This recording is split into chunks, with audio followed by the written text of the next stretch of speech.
Du coup, allons-y, après avoir nommé notre top 5. Premier joueur du jour, du coup, partons sur Chris Middleton, si tu veux bien. Donc Middleton, 8 saisons sur la décennie, puisque draft 2012, et on verra d'ailleurs que 8 saisons, mais en fait il n'y en a que 7 de vrais. 16 points de moyenne sur la décennie, dans la totalité, 31 minutes aussi de moyenne sur cette décennie, 16 000 minutes, mine de rien, au total. C'est le 80e plus gros total de cette décennie, 517 matchs. Notamment un 80e devant Kawhi Leonard. Voilà, c'est à noter. En termes de minutage total, il est devant Kawhi Leonard, 80e. Bref, palmarès 2 fois All-Star sur cette décennie et rien de plus. Évidemment, je ne compte pas le palmarès avant et après la décennie qui nous intéresse, bien sûr, puisqu'il a le titre, mais en 2021. Et puis, les comparaisons de NBADraft.net, comparaison de draft, pardon, à l'époque. Le site de NBADraft.net, pour eux, c'était Gordon Hayward, la comparaison. C'est pas si mal que ça, je trouve. Ouais. Franchement, pour NBADraft.net, c'est pas mal, je trouve. Draft Express, il n'y avait rien. Et par contre, les surnoms un peu loufoques de Basketball Référence, alors je sais pas si t'es allé les voir, on a Cash Money, mais Cash avec KH, en fait, comme il s'appelle Chris Middleton, KH Chris. Ah oui. Voilà. Donc celui-là est pas mal déjà, mais attends, il y a mieux. Il y a WD-40. Ça, je ne sais pas ce que ça veut dire. Je ne sais pas ce que c'est. C'est pas soit une radio, soit une sorte de matricule Peut-être. dans le Wisconsin, un truc comme ça. Ah, peut-être, t'as raison. Mais je vois pas Oui. du coup le lien avec Middleton. Mais Et après, on avait un troisième surnom qui était Baby Joe Johnson, ce qui va te plaire également. à la rigueur, alors, c'est plutôt la version 2.0, on va dire, de Joe Johnson. La version réussie, peut-être. C'est pour exagérer. Un peu Non, moins playmaker quand même. J'exagère. Du coup, son parcours rapidement, avant qu'on discute un peu de son cas. Son parcours, 39e pick de la draft 2012, hein, rappelons-le. Et d'ailleurs, donc drafté au deuxième tour, 39e, drafté devant les deux Quincy. Je sais pas si tu t'en souviens, les deux Quincy de Baylor. Quincy Miller et Quincy Acey qui sont draftés en back-to-back devant lui. Ah, c'était AC que j'avais pu l'esprit, mais oui, Quincy Miller, c'est le futur Kevin Durant qui n'a jamais été. Oui, tout à fait. Un des futurs Kevin Durant, effectivement. Un des futurs, ouais. Bref, donc 39e pick de 2012 par Détroit à l'époque et pas Milwaukee évidemment. Et il fait une première saison rookie à Détroit où il fait que à peine 27 matchs. Il n'est pas vraiment, pas du tout dans l'équipe. Hein. Je crois qu'il alterne un peu avec la D-League. Et en gros, en fait, il est à l'été 2013 dans l'échange entre Brandon Jennings qui est envoyé à Détroit contre Brandon Knight et au passage les mecs de Milwaukee qui avaient déjà un bon département d'analytics ont dit filez-nous aussi le petit Chris Middleton là, on le prend. Et du coup, voilà, après on connaît un peu plus la suite, c'est-à-dire 2014, l'équipe est archi nulle évidemment, mais lui il s'impose titulaire donc dès sa deuxième saison en NBA, 30 minutes par match, 12 points par match, c'est plutôt pas mal, mais pas de playoff évidemment. 2015 avec l'arrivée notamment de Jason Kidd, lui il est toujours titulaire, 30 minutes par match, 13 points de moyenne, et cette fois ça fait les playoffs, ça perd contre Chicago au premier tour, avec une série durant laquelle Jared Bayless mettra un buzzer beater pour les Bucks d'ailleurs. 2016, 18 points de moyenne pour Chris Middleton, toujours un gros temps de jeu titulaire, et là il s'impose de plus en plus au scoring, 18 points de moyenne, pas de playoff cette année-là. 2017, il est blessé malheureusement, 29 matchs cette saison-là à peine, donc ça compte pas trop on va dire. 2018, Milwaukee est de nouveau en playoff, en 8e seed à l'Est. Lui est à 20 points de moyenne par match, c'est sa meilleure saison pour l'instant. Et donc, cette fameuse série au premier tour contre Boston, durant laquelle il mettra un super buzzer beater, mais il perd en 7 matchs. Jason Kidd aurait été viré un peu plus tôt dans la saison. Et puis donc, après un intérim de je ne sais plus comment il s'appelle, c'est l'arrivée de Mike Budenholzer du côté de Milwaukee, et ça va beaucoup mieux pour les 2 dernières saisons de Milwaukee et de Middleton sur cette décennie, puisque lui, il a 18 points de moyenne en 2019. Il est All-Star pour la première fois de sa carrière, et surtout les Bucks sont très très bons, meilleure équipe de l'Est et je crois aussi de la NBA. Bref, et ils vont jusqu'en finale de conférence contre Toronto. On connaît un peu l'histoire. Et puis 2020, encore la même chose, hein, encore un Giannis MVP. Lui est à 21 points par match, Middleton. Et en playoff, malheureusement, ça tombe dans la bulle contre Miami au deuxième tour, avec notamment une blessure d'Antetokounmpo un peu plus tôt dans la série. Mais bref, c'est un peu un upset. Et donc oui, pour te lancer sur son profil, qu'on débatte un peu, c'est vrai qu'il faut faire un peu attention aux billets de mémoire récente, peut-être parce que les années 2021 et 2022 sont 2 années de son prime, mais ça ne compte pas dans notre décennie. Mais malgré ça, il y a quand même pas mal de saisons sympas durant cette décennie des années 2010. Oui, puis le profil est un peu le même, hein, même si c'est après ce moment-là où comment dire, il devient plus intéressant.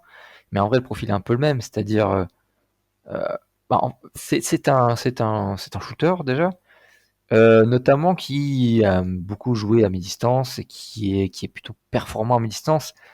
Mais c'est sa force et son problème aussi, parce que s'il a globalement une efficacité pas mal, elle est peut-être pas aussi bonne qu'il est bon shooter, quoi. Dans cette centaine-là, on a parlé d'un paquet de joueurs très forts à mi-distance, et un peu en les critiquant, parce que c'était pas forcément la façon la plus efficace de marquer, et quand tu prends ce tir-là, même à moins d'être vraiment très très très fort, peut-être tu utilises ce tir-là plutôt qu'un autre qui était meilleur, quoi. Cependant, Middleton se sépare un peu des autres parce que il y ajoute déjà une vraie capacité à tirer à 3 points, pas forcément en pull-up, mais plutôt en catch and shoot, tout ça, mais qui a vraiment ce côté, quand ils ont pas le ballon, ils sont intéressants. On parlera d'autres joueurs un peu plus tard dans ce podcast où c'est pas le cas. Lui, il a un peu cet impact-là d'être aussi intéressant avec le ballon que sans le ballon. Donc déjà, ça change beaucoup sur la configuration de son équipe, quoi. Et puis à côté de ça, pour rester sur l'attaque, il a quand même, il est pas mauvais un peu partout. C'est-à-dire qu'il a un peu de playmaking, il a, j'ai dit, un peu de jeu sans ballon, il a une compréhension du jeu.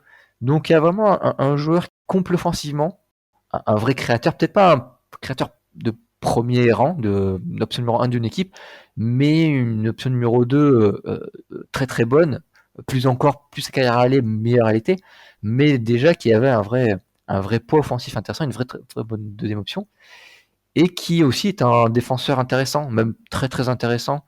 Là aussi, sur l'homme et sans ballon, sans être un Kyle Leonard ou un Covington ou ce genre de joueur-là, mais qui faisait plutôt très bien son travail sur l'homme et hors du ballon, et qui peut défendre des postes 2, 3, 4, on va dire. Donc, un joueur qui est vraiment bon partout, et qui vraiment sa limite pour moi, c'est juste ce côté un peu trop attiré par le tir à mi-distance. Alors après, peut-être qu'il peut pas faire autre chose, hein, je dis pas le contraire, mais qui fait qu'il a une efficacité bonne. Je crois qu'il a tout le temps un peu au-dessus Ouais. de la moyenne, mais à part une année où ça monte jamais très très haut, quoi.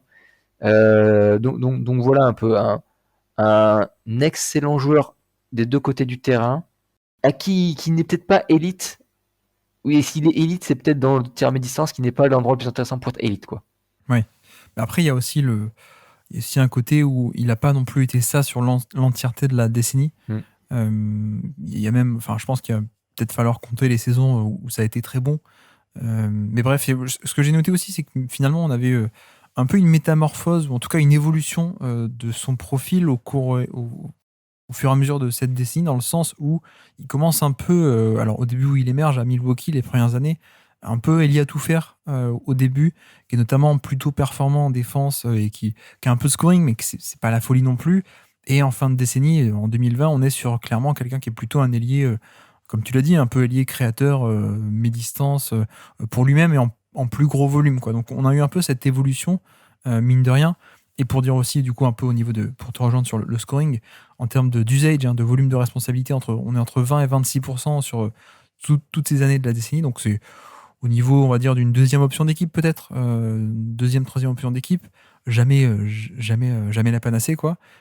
Et puis, en termes d'efficacité, on est entre plus 3% et plus 5% par rapport à la moyenne, ce qui est plutôt pas mal. Et puis, comme tu dis aussi, un pic à 110 de true shooting plus, donc plus 10%. C'est quand même assez impressionnant ce pic-là en 2020, pour vraiment compléter ce que je dis, hein, cette métamorphose de l'ailier un peu à tout faire de 2015 jusqu'à l'ailier go-to-guy, hein, scoreur de 2020. Bref, et c'est vrai que en parlant de cette efficacité, le fait d'avoir ce tir à 3 points, ça aide beaucoup, comme tu dis, parce que pour compenser le mi-distance qui en soi n'est pas hyper rentable, je pense que ça va être un thème pour aujourd'hui. Mais oui, lui, il a ce catch and shoot, il a ce spacing qu'il apporte, 39% à 3 points sur cette période qui nous intéresse, avec plus de 4,5 tentatives par match, c'est plutôt pas mal. Malheureusement, pas un gros driver, c'est un peu le reproche qu'on pourrait lui faire, et c'est pas quelqu'un...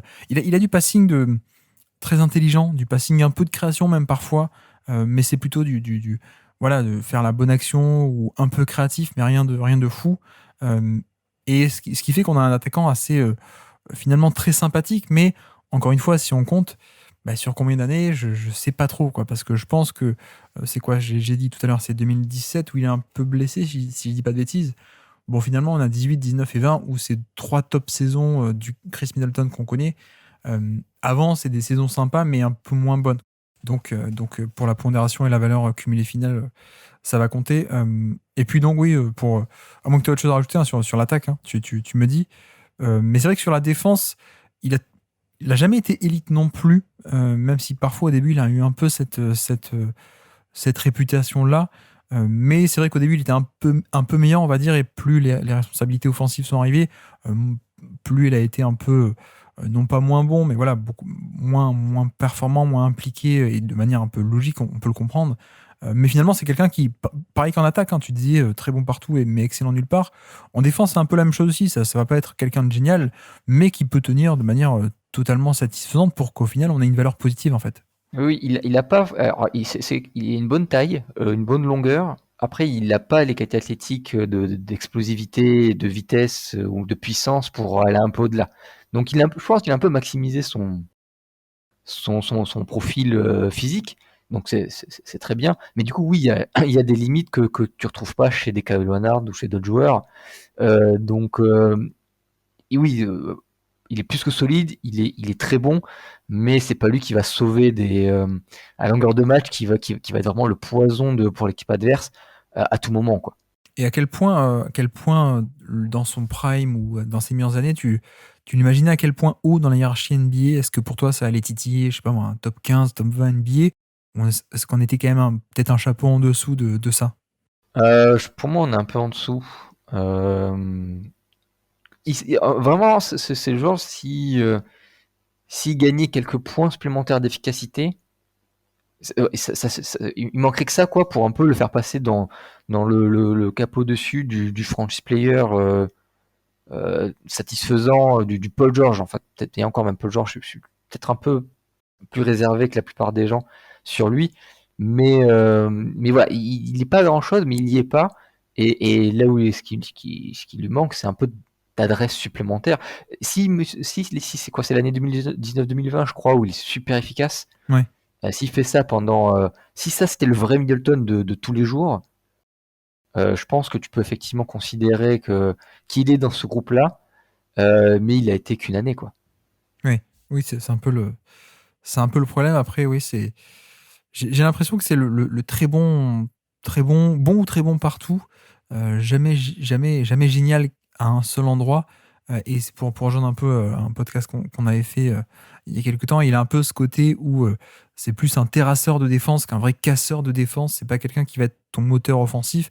Mm. Et le fait est que voilà, il a eu aussi de la chance d'être à côté d'Antetokounmpo. Alors, on va pas lui enlever hein, cette chance-là, mais c'est vrai que c'était pas à lui tout seul, lui qui faisait d'énormes différences, qui allait créer beaucoup de décalage encore et encore. Sans doute que le curseur était déplacé vers le haut beaucoup plus par d'autres joueurs. Mais moi, j'avoue que c'est un joueur que j'aimais beaucoup, et encore aujourd'hui, hein, parce qu'il est encore dans ses meilleures années ou pas loin. Mais ouais, j'aime assez ce profil parce que, comme tu dis aussi, on a ce côté création qui est de qui peut avoir ses défauts aussi, hein, le côté pas hyper efficace à mi-distance, mais mine de rien, avoir en plus ce spacing, c'est quand même assez appréciable, quoi. Oui, oui, et puis enfin, il est toujours, hein, mais il s'inscrit dans le moule. Je veux dire, tu as besoin de le laisser le dernier 3 points pour que laisser un Antetokounmpo ou un autre joueur faire le truc et que lui, il ait un impact une gravité annexe sans le ballon. Tu as ça. Si tu as besoin qu'il prenne un peu les choses en main sur plusieurs possessions, il peut le faire. De la manière, il peut le faire, mais sans forcément être un vrai ball stopper, sans forcément confisquer la balle. Il permet quand même, il a un jeu un peu de score individuel, mais il vampirise pas le jeu non plus, comme on pourra le parler, l'évoquer avec d'autres joueurs. Mais ça, et pareil, en défense, il rend rien. Donc en fait, il y a rien de négatif chez lui. On peut se plaindre un peu d'une forme de plafond. Et du coup, en défense, il n'y a rien à acheter. En attaque, il n'y a rien à acheter. On peut faire tout ce qu'on veut avec lui. Donc oui, il est parfait comme deuxième option. Il aurait été un petit peu un genre de joueur qui, dans une faible équipe, aurait été ce scoreur dans le vide. Mais là, en deuxième option, il est parfait et il peut utiliser un peu tous les rôles offensifs et défensifs que ton équipe a besoin par rapport à son poste, quoi. Ouais, effectivement. Autre chose aussi que j'avais un peu noté, c'est dommage que en défense, tu vois, il était bon défenseur sur l'homme et il n'y a pas trop de soucis. Je pense qu'on restait un peu sur notre fin, sur le côté peut-être polyvalence défensive, mais pas en termes de switch, mais plutôt en termes de rôle. Il pouvait pas trop monter et avoir des responsabilités un peu d'intérieur, entre guillemets, aider un peu sur la protection du panier, aider sur le rebond, ce genre de choses. Ça, il y avait pas trop, quoi. Il y avait pas trop, alors que d'autres ailiers un peu de sa taille ou de son gabarit sont capables de monter un peu en poste, on va dire. Mm. Même des PJ Tucker. PJ Tucker est pas forcément beaucoup plus grand. Mais bref, lui c'était plutôt un côté bon défenseur sur l'homme et plutôt polyvalent. Il peut switcher sur des mecs, d'accord. Mais il n'y avait pas le côté rim protection, il n'y avait pas le côté rebond et ainsi de suite. Donc c'est un peu dommage, mais à quel point est-ce qu'on doit le pénaliser pour ça, je suis pas sûr. Minutage de playoff aussi, puisque je le donne à chaque fois également. 1600 minutes, c'est le 70e total de la décennie. Donc voilà, pas non plus hyper impressionnant. Et je crois qu'il paye un peu le fait d'être dans beaucoup d'équipes des Milwaukee qui n'étaient pas top. Et donc pour passer un peu au classement, à moins que tu aies des choses à rajouter, ou de toute façon on peut continuer à parler de son profil via le classement. Dans le classement actuel, où est-ce que toi tu l'imaginerais, où est-ce qu'on pourrait l'insérer du coup? Au niveau de Jrue Holiday, ça me paraît bien. Non, je plaisante un peu. Non, mais tu vois, je regarde un peu les Blake Griffin, John Wall, pour moi, ne sont pas meilleurs que lui. Alors, je me souviens plus bien des longévités de chacun, donc n'hésite pas à revenir sur ça, parce que finalement, Middleton, on a quoi? On a vraiment de niveau très intéressant. Je crois qu'on a 6-7 ans, c'est ça? Moins même. Un peu moins, ouais, même, je pense. Hein. Ouais, donc tu vois, est-ce que toi ça te fait un peu haut par rapport à Griffin et John Wall? Ça me fait pas un peu haut, ça me fait très très haut. Ah ouais? J'étais beaucoup plus bas, ouais. Mais surtout que, tu vois, encore une fois, si on doit compter les saisons et faire la valeur cumulée, 2020, partons en arrière, du coup, 2020 on prend, 2019 on prend, 2018 on prend, 2017 il est blessé, donc pour l'instant on est que à 3. 2016, oui, c'est pas mal, mais bon, 18 points par match, mais dans une équipe qui est pas top. Je sais pas à quel point il y avait de la valeur ajoutée. Il y en avait, mais pas non plus de fou. Et après, 2015, première fois où l'équipe est compétitive, lui, il est encore à 13 points par match. Voilà, c'est pas du tout le même le même joueur qu'on connaît. Et c'est déjà un peu fini, quoi. Après, voilà, après, il est très jeune et c'est un peu ces 2 premières années où il commence à exploser en NBA. Bref, moi, j'étais plus bas, même si j'étais pas sûr du tout. J'étais dans la zone Joakim Noah, Chris Bosh, Brook Lopez, donc plutôt 40e place. Je sais pas, j'étais plutôt dans cette zone-là, mais sans trop de certitude non plus. Mon point de référence était aussi, par exemple, de me dire est-ce que je préfère les 4-5 années de Middleton, pardon, 4,5, 3,5, je sais, voilà, dans cette zone-là, plutôt que 3 années transcendantes de Joel Embiid? Ma réponse était plutôt non. Donc je mettais un peu en dessous de Joel Embiid. Ouais. Je sais pas ce que t'en penses de ce côté-là. Je suis d'accord de mettre Joel Embiid devant, mais bon, ça devient infini ce classement. Mais tu vois, du coup, tu prends Kobe Bryant qui est au-dessus, enfin oui, qui est au-dessus au classement, qui lui, si je me souviens bien, a que 3 ans, 3-4 Oui, ans, ouais, 3 ans. très forts et qui sont. En fait, il est pas beaucoup plus efficace que Middleton.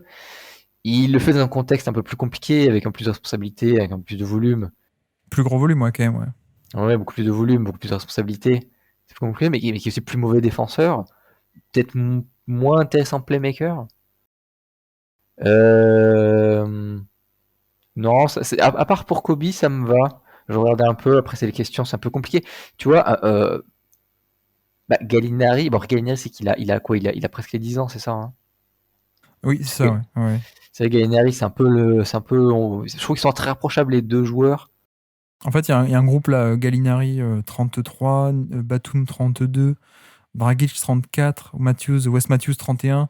C'est un groupe, Eric Gordon aussi 36. C'est un groupe où il y a il y a que des longévités, mais des longévités, on va dire, un peu imparfaites, peut-être. Middleton n'a pas autant de longévité. Et voilà, Wes Matthews est peut-être moins fort, c'est un rôle de role-player plutôt que de créateur comme Middleton sur la fin, mais il tient ce rôle de role-player pendant 10 ans, quoi, presque quasiment.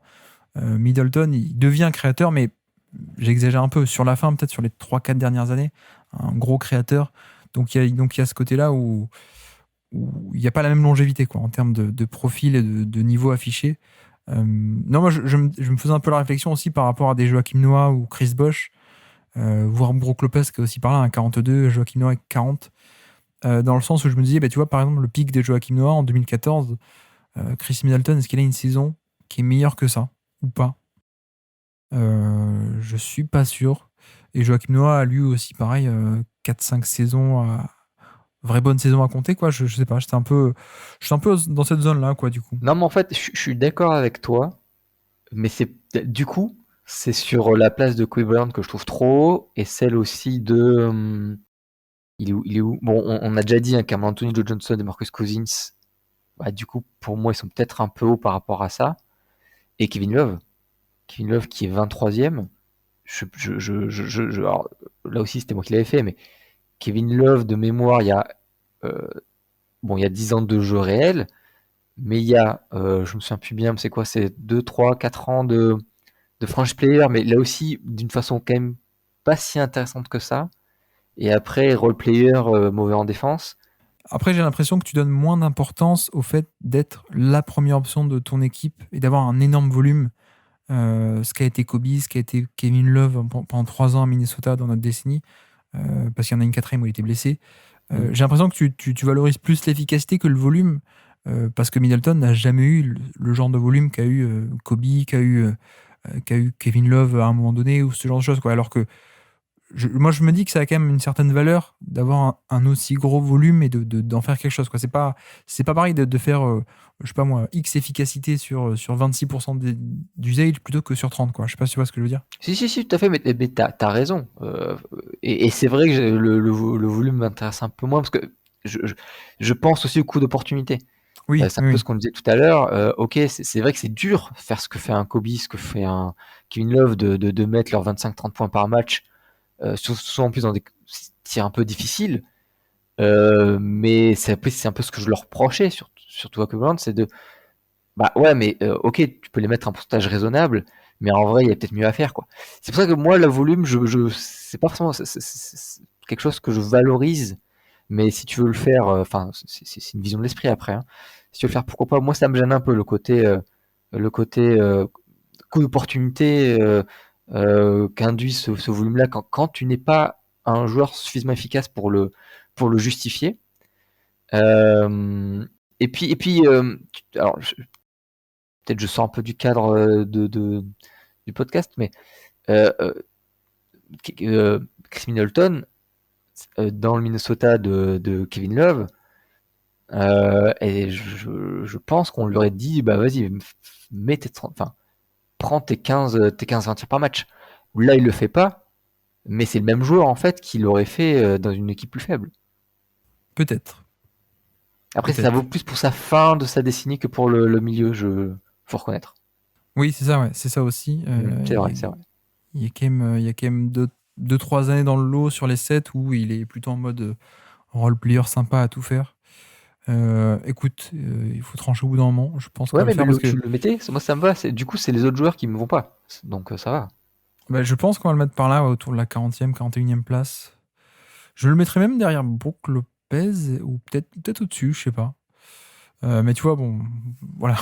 Kevin Garnett derrière, Derrick Rose. Est-ce qu'une saison MVP de Derrick Rose et pas grand-chose de derrière? Bon, bref.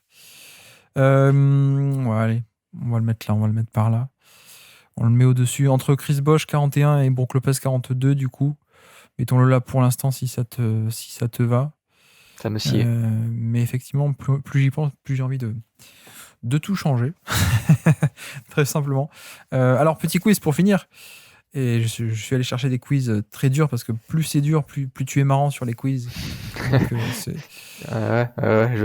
stresse il y a un des peu, gens qui vas-y. n'écoutent que pour ça. Ouais. Et je sais que Euh, les gens sont déçus après quand je fais bien. alors, c'est un qui est dans l'effectif. Donc, tu dois me citer des joueurs qui sont dans l'effectif. de l'arrivée de Chris Middleton chez les Bucks, donc les Bucks 2014, qui sont la pire équipe de NBA durant cette saison-là. Ils ont le pire bilan.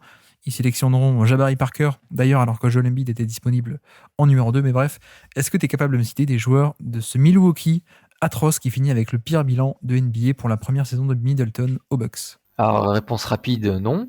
Mais on va quand même essayer. Le premier joueur qui me vient bêtement, c'est Ilyasova. Oui, tout à fait. Oui, bah, de toute façon, dès qu'il y a Milwaukee, il y a Ilyasova.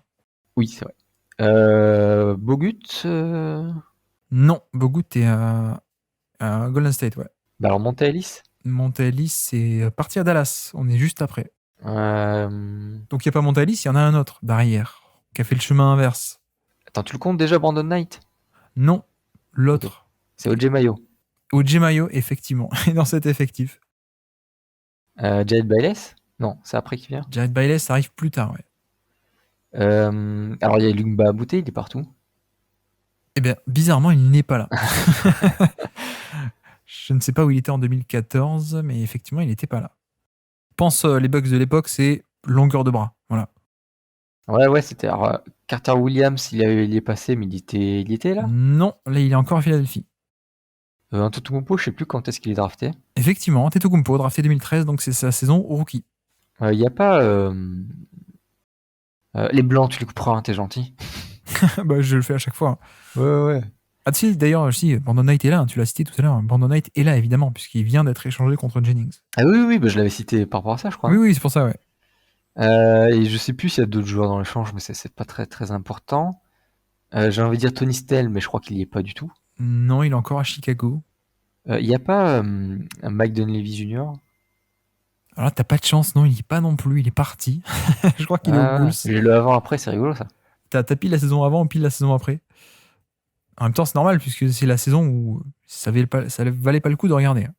Je peux t'aider, hein, si tu veux, en termes de intérieur, longueur de bras, je disais, il y en a un de la draft 2012 qui était passé par North Carolina. Ah, John Henson, effectivement, oui. Exactement, John Henson est par là. Ilyasova, Il n'y a pas Larry Sanders? Larry Sanders est par là, effectivement. Tout à fait. Larry Sanders est là. Meilleur prime défensif sur une année de la décennie. Il y a un autre intérieur d'ailleurs qui est connu pour avoir blessé Kawhi Leonard. Ah, Pachulia? Zaza Pachulia est par là. On a un ailier scoreur, alors tu n'as aucune idée qu'il est passé par là, qui était surtout un scoreur de l'époque Washington Wizards, qui était ensuite parti à Dallas, mais il était blessé pour le titre à Dallas. Caron Butler? Exactement, Caron Butler est là. Ouais, t'avais oublié ça. Hein. Effectivement, j'avais aucun souvenir qu'il avait été là. On a quelqu'un, justement, tu parlais de Bogut, cet échange.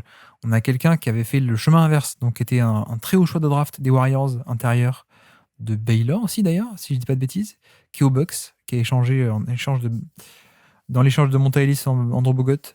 Ekpe Udoh, effectivement, tout à fait. Ouais. Parmi les devinables, on avait un meneur backup qui a fait plein d'équipes, un meneur backup blanc. Ridnour. Exactement, Luke Ridnour. Blanc, plein d'équipes, c'est automatique. Ça aurait pu être Beno Udrih aussi, mais en général, c'est Luke Ridnour. On avait un shooter des Spurs aussi. Gary Neal? Exactement, Gary Neal est dans cet effectif. Tout à fait.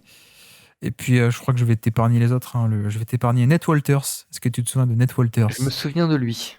Que les gens y ont cru pendant un moment. Ça a duré 2 semaines. Il était non drafté 2013. Là, c'était un peu la surprise, en fait, non.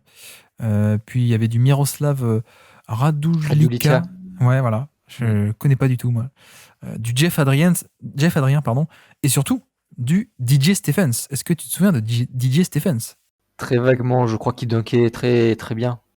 Oui, tout à fait. Et je crois que nos amis qui suivent le basket européen doivent le connaître beaucoup mieux que nous, puisqu'il dunk partout en Europe depuis 10 ans, du coup. Mais voilà donc pour ce magnifique effectif des Bucks qui était le pire bilan de NBA. Et ça a pas gagné des matchs, ça? Non, étonnamment, non. Ok. Ben non, parce que Jennings est parti, du coup, plus personne pour gagner des matchs, hein, tout simplement.